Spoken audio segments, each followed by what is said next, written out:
네, 반갑습니다, 여러분. 이 시간에는 여러분들과 함께 ABO식 혈액형이 아닌 또 다른 혈액형인 RH형 혈액형에 대해서 이야기를 해보려고 합니다. 자, 이 ABO식, 아니, RH식 혈액형도 마찬가지로 우리 항원항체 반응을 이용을 해서 이제 수혈 관계라던가 아니면은 우리 판정하는 방법들을 알아낼 수가 있기 때문에 여러분들 ABO식 혈액형이라던가 아니면 항원항체 반응을 공부했던 걸 떠올려서 이제 함께 공부하시면 될 것 같습니다. 자, RH식 혈액형 구분해서 나오고 있죠. RH식 혈액형 같은 경우는 응집원이 있느냐 없느냐로 따져서 이제 두 가지로 나눠지게 되어 있어요. 그래서 응집원이 있는 애는 RH 플러스형이라고 얘기를 하고요. 그 다음에 응집원이 없는 애를 RH 마이너스형이라고 얘기를 합니다. 자, 플러스, 마이너스. 그럼 이 응집원은 어디에 존재하는데, 혈액 내 중에서 어디에 존재하는데, 자, 우리 ABO식 혈액형과 마찬가지로 적혈구 표면에 존재하는 거죠. 그래서 적혈구 표면에 ABO식 혈액형의 응집원도 존재하고 함께 이제 RH 응집원이 존재하느냐 혹은 없느냐 이렇게 따져줄 수가 있는 거예요. 자, 그래서 응집원이 있으면 플러스형, 없으면 마이너스형. 그러면 응집소는 당연히 응집원과 결합하는 아이이기 때문에 결합해서 응집하는 작용을 하는 애이기 때문에 플러스형에는 없겠죠. 당연한 말이에요. 그런데 마이너스형에서도 없다, 여기도 없다가 일단은 정답이에요. 자, 최초에 우리가 일단은 사람이 태어났을 때 이제 RH 마이너스형이면 이 마이너스형이라고 하는 사람이 응집소도 가지고 있지 않고 응집원을 받아들여 본 적이 없는 아주 깨끗한 상태로 태어나게 되어 있어요. 그런데 살아가다가 언젠가 이제 응집원이 딱 유입이 되었다. 그러면 이때는 항원이 들어왔을 때 항체가 생성되는 것처럼 이 응집소도 생성이 되게 된다라는 거죠. 이게 ABO식 혈액형과의 차이점이라고 얘기를 할 수가 있습니다. ABO식 혈액형 같은 경우는 아예 태어나면서부터 응집소를 가지고 있는 반면에 이제 RH식 같은 경우는 응집소가 없었다가 이제 유입이 되어서 내가 노출이 되게 되면 이제 그때서야 생성이 되게 된다. 이것을 기억하시면 되겠죠. 그래서 이 부분이 중요해요. 이 부분을 가지고 이제 ABO식 혈액형이랑 약간의 차이점에 대한 문제들이 나오게 되어 있는 겁니다. 자, 그래서 응집소, 응집원, 우리 있다, 없다와 차이, 그리고 응집소는 모두 다 없는데 마이너스형에서는 들어오게 되면은 생성이 된다. 나중에는 생성이 된다. 이렇게 알고 계시면 돼요.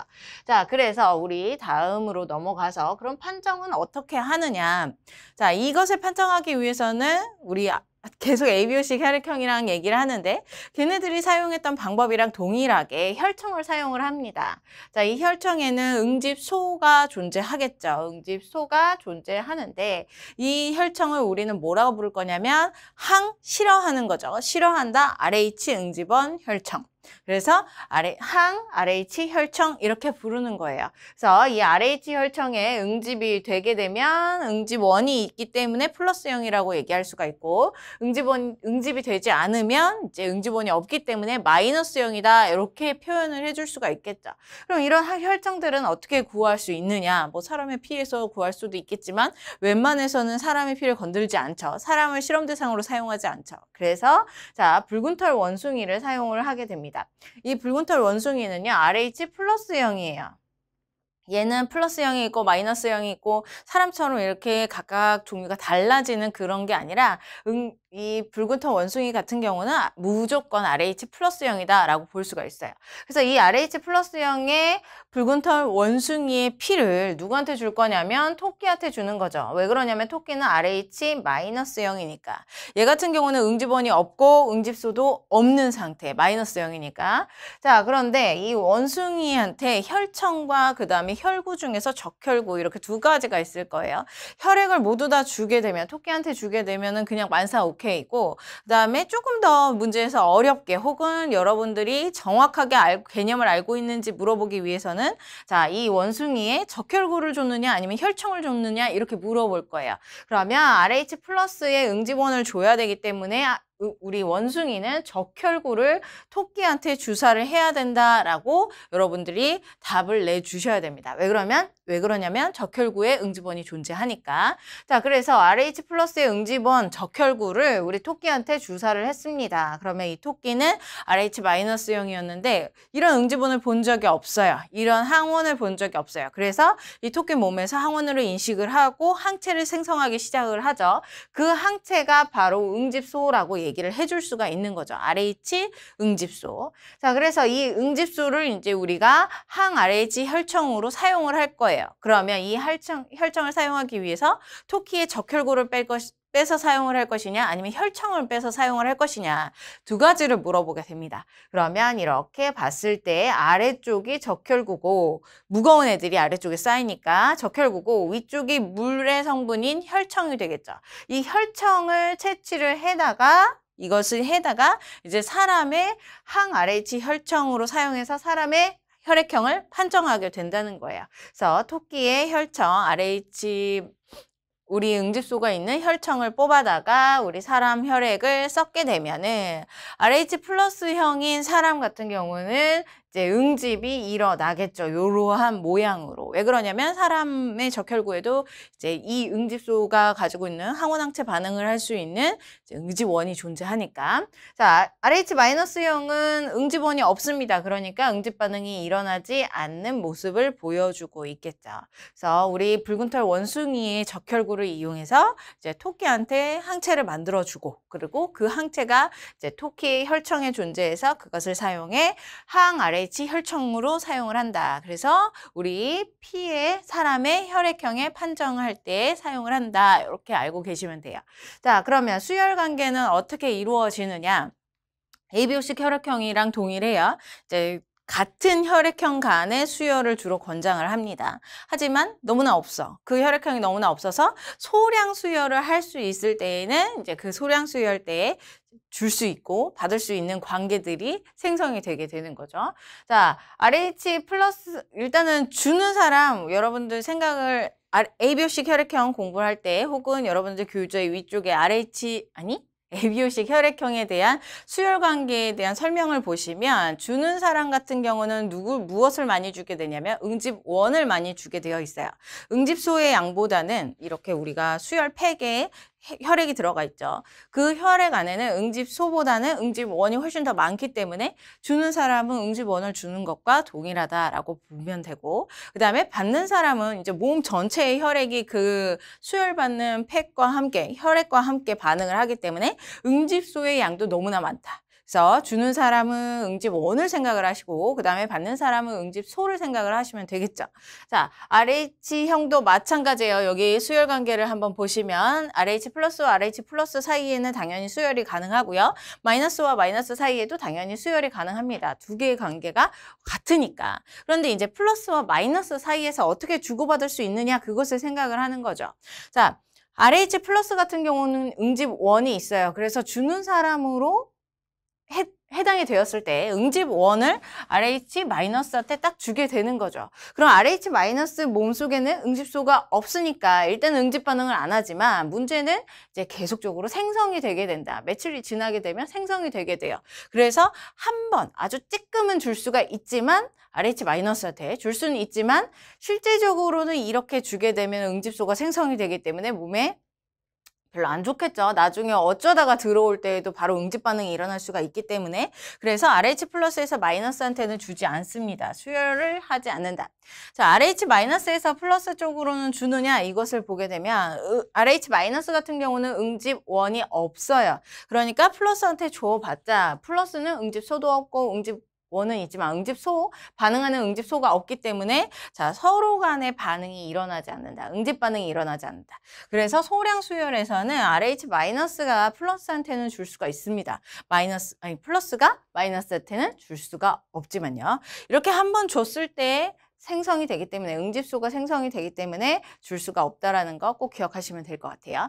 혹은 문제에서 뭐 한 번, 1회 이런 식으로 이제 제한적인 제시를 하게 된다면 그때에는 이제 정확하게 맞다라고 해줄 수는 있어요. 1회는 가능하다 이런 식으로 물어봤을 때는. 하지만 이제 수열이 가능한다 이렇게 얘기를 한다면 통상적으로는 하지 않기 때문에 하지 않는다라고 알아주시면 될 것 같아요. 자, 우리 교과서의 내용은 여기까지고요. 우리 교재 없는 저가세포증에 대해서 한번 설명을 해보도록 하겠습니다. 저가세포증이요. 자, 이 세포증 같은 경우, 저가세포증 같은 경우는 RH식 혈액형과 함께 유전 정보에 대해서 유전 파트와 함께 이제 통합적으로 공부를 하셔야 돼요. 자, 일단은 RH 플러스형이 있고 그 다음에 RH 마이너스형이 있겠죠. RH 플러스형 같은 경우는 우성으로 작용을 해요. 그래서 우리 유전 정보가 R이라고 한다면 라지알이라던가 아니면 라지알 스몰R의 정보를 갖게 된다면 RH 플러스형이 되는 거죠. 자, RH 마이너스형 같은 경우는 열성으로 작용을 해요. 그래서 유전 정보가 스몰R일 때 이 RH 마이너스형이 이제 발현을 하게 되는 겁니다. 자, 아빠가 RH 플러스형이고요. 그 다음에 엄마가 RH 마이너스형일 때 둘의 사이에서 결혼이 일어났어요. 그리고 RH 플러스형의 아빠는 헤테로 잡종이고요. 그 다음에 이제 RH 마이너스형의 엄마는 이제 동형인 스몰R인 동형을 가지고 있다. 이런 상태에서 자손을 배게 하는 거죠. 자손을 태어나게 하는 거죠. 자, 임신을 했습니다. 첫째가 RH 플러스형으로 임신을 했어요. 마이너스형을 임신을 하면 상관이 없는데 일단 RH 플러스형의 첫째 혹은 자손을 임신을 하게 되면은 이 아이의 유전 정보는 라지알과 스몰R이 되겠죠. 하나는 아빠 아빠로부터 우성 유전자를 받고요. 그 다음에 스몰R, 엄마로부터는 무조건 스몰R만 받을 수가 있어요. 그래서 라지알 스몰R의 유전 정보를 갖는 RH 플러스형의 자손을 딱 잉태를 하게 되면 이제 잘 키우다가 이제 출산을 하게 됩니다. 이렇게 출산하는 과정 중에 여기 있는 아기와 그 다음에 엄마 사이의 혈액이 서로 섞일 수가 있다는 거죠. 아기의 혈액보다는 이제 엄마의 몸속에 아기의 혈액이 들어갈 수가 있어요. 그렇게 되면 우리 이제 후천적인 반응이 나타나게 되는데 아기의 혈액이 엄마한테 쏙 들어가니까 엄마는 항원으로 이 응집원을 인식을 하게 되고 응집소를 생성을 하게 되는 거죠. 자, 둘째를 또 가졌어요. 그랬을 때 RH-형은 상관이 없어요. 근데 RH 플러스형을 또 이제 뱃속에 임신을 하게 된 거예요. 자, 이렇게 임신을 하게 되면 어떤 문제가 있느냐? ABO식 혈액형의 응집소 같은 경우는 크기가 좀 커가지고 태반을 통과할 수가 없는데 이 RH형의 응집소는 굉장히 크기가 작아요. 그래서 태반을 통과가 가능하다라고 볼 수가 있죠. 그래서 엄마의 후천적으로 생성됐던 이 응집소가 RH 플러스형의 둘째한테 태반을 통해서 쏙 들어가게 되면 아기 몸속에서 혈액이 막 지나가고 있는데 이 응집소가 작용을 해가지고 응집 반응이 일어나고 그 혈관이 막히게 된다는 거죠. 그럼 이 아가는 죽을 수밖에 없는 그런 상황이 일어나게 됩니다. 그것을 우리는 저가세포증이라고 해요. 이 아가의 상황을 우리는 저가세포증이라고 얘기하는 거예요. 자, 그럼 이것을 내가 방지를 하기 위해서 그럼 RH-형의 엄마는 어떻게 이제 행동을 해야 되느냐? 어떻게 해야 되느냐면 일단 플러스형의 첫째를 낳고 출산을 하게 되면 이때에 응집소가 생성되기 전에 이 응집소를 생성하지 못하도록 면역 혈청을 주사를 하면 되는 겁니다. 여기에 있던 응집원에 대해서 RH 플러스형의 응집원에 대해서 응집소를 투여를 하고 항체를 엄마한테 주사를 하게 되면 이제 그 응집원을 처리를 하게 되는 거죠. 제거를 하게 되고 그 결과 응집소가 생성이 되지 않아요. 혹은 두 번째 방법은 이거는 이제 최후의 방법이죠. 내가 응집소가 이미 생성이 됐어. RH-형의 엄마 몸속에 응집소가 이미 생성이 된 상태예요. 그러면 자손이 RH 플러스형이면 이때 이 자손의 혈액을 조금 갈아주는 그런 상황이 일어나야 돼요. 그래야지만이 여기에 있던 응집소가 가서 반응을 할 수 없게 되기 때문에 자, 이런 반응들이 일어나야 되는 겁니다. 그래서 우리 저가세포증이요. RH 플러스형, 마이너스형, 우리 혈액형에 의해서 일어나는 이제 질병이다라고 볼 수가 있고요. 그리고 이것은 우리 유전 정보, 여기 우성이라고 얘기했고, 그 다음에 여기가 열성이라고 얘기를 했죠. 우열 관계에 따라서 자손의 유전자형까지 파악을 하시고 문제를 풀면 어려움이 없이 풀어낼 수가 있습니다. 자, 여기까지 하면은 우리 RH식 혈액형에 대한 내용은 모두 다 맞출 수가 있어요.